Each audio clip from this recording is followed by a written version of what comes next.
بسم اللہ الرحمن الرحیم۔ السلام علیکم ورحمۃ اللہ وبرکاتہ۔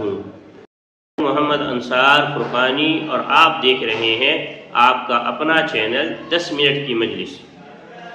دوستو، رمضان المبارک کا مہینہ صرف بھوکا پیاسا رہنے کا نام نہیں، بلکہ یہ اللہ تبارک و تعالیٰ سے مانگنے اور اپنی تقدیر کے بدلنے کا مہینہ ہے۔ نبی کریم صلی اللہ علیہ وسلم نے فرمایا کہ روزے دار کی دعا افطار کے وقت میں رد نہیں کی جاتی۔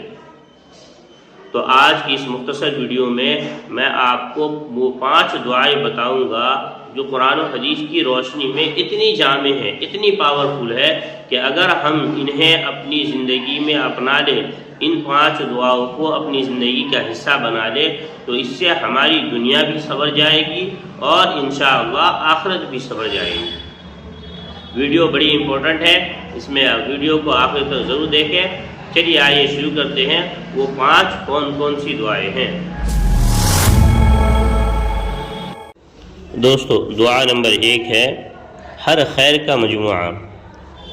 پہلی دعا وہ ہے جسے اللہ نے خود قرآن میں سکھایا اور ہمارے پیارے نبی صلی اللہ علیہ وسلم اسے کثرت سے مانگتے تھے۔ وہ دعا کون سی ہے؟ وہ ہے ربنا آتنا فی الدنیا حسنہ وفی الآخرۃ حسنہ وقنا عذاب النار، یعنی اے اللہ، اے ہمارے رب، ہمیں دنیا میں بھی بھلائی دے اور آخرت میں بھی بھلائی دے اور ہمیں آگ کے عذاب سے بچا۔ ناظرین، یہ دعا اتنی پاورفل ہے کہ اس میں اچھی صحت، حلال رزق، نیک اولاد اور جنت کی کامیابی سب شامل ہے۔ اسے ہر نماز کے بعد اور خاص طور پر افطار سے پہلے ضرور پڑھیں۔ دوسری دعا ہے گناہوں سے پاک ہونے کی دعا۔ رمضان المبارک کا پہلا عشرہ رحمت کا، دوسرا مغفرت کا اور آخری عشرہ جہنم سے آزادی کا ہے۔ حضرت عائشہ صدیقہ رضی اللہ عنہا نے جب نبی کریم صلی اللہ علیہ وسلم سے پوچھا کہ اگر مجھے لیلۃ القدر مل جائے تو میں کیا مانگوں، تو آپ صلی اللہ علیہ وسلم نے یہ کلمات سکھائے: اللہم انک عفو تحب العفو فاعف عنی، یعنی اے اللہ، تو معاف کرنے والا ہے اور معافی کو پسند کرتا ہے، پس مجھے معاف فرما۔ یعنی جب اللہ معاف کر دیتا ہے تو زندگی کی تمام بدنشیں، تمام رکاوٹیں خود بخود ختم ہو جاتی ہے۔ ناظرین، تیسری دعا رزق اور برکت کی دعا۔ اکثر لوگ رزق کی تنگی کی شکایت کرتے ہیں۔ نبی صلی اللہ علیہ وسلم صبح کی نماز کے بعد یہ دعا مانگا کرتے تھے: بسم اللہ الذی لا یضر مع اسمہ شیء فی الارض ولا فی السماء وہو السمیع العلیم، یعنی اے اللہ، میں تجھ سے نفع بخش علم، پاکیزہ رزق اور قبول ہونے والے عمل کا سوال کرتا ہوں۔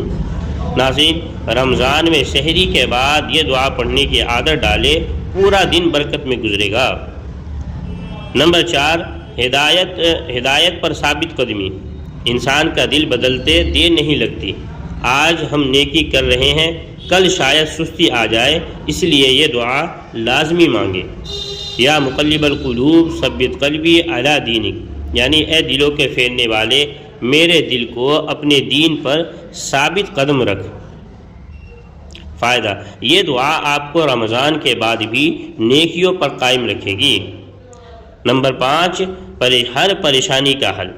اگر آپ کسی بڑی مشکل یا ٹینشن میں ہیں تو اسم اعظم پر مشتمل یہ دعا پڑھیں جو حضرت یونس علیہ السلام نے مچھلی کے پیٹ میں پڑھی تھی۔ وہ دعا کون سی ہے؟ اللہ لا الہ الا انت سبحانک انی کنت من الظالمین، یعنی اے اللہ، تیرے سوا کوئی معبود نہیں، تو پاک ہے، بے شک میں ہی ظالموں میں سے تھا۔ حدیث میں آیا ہے کہ جو مسلمان ان کلمات کے ساتھ دعا کرے، اللہ اسے ضرور قبول فرماتا ہے۔ ناظرین، یہ 5 دعائیں یاد کر لیں اور اس رمضان اپنی ہر تسبیح اور ہر سجدے میں انہیں شامل کریں۔ یقین رکھیے، اللہ سے مانگ کر آج تک کوئی خالی ہاتھ نہیں رہا۔ اگر یہ ویڈیو آپ کو اچھی لگی ہو تو اسے صدقہ جاریہ کی نیت سے ضرور شیئر کریں، شاید آپ کی وجہ سے کسی کی دعا قبول ہو جائے۔ مجھے اپنی دعاؤں میں ضرور یاد رکھیں۔ اللہ حافظ۔ السلام علیکم۔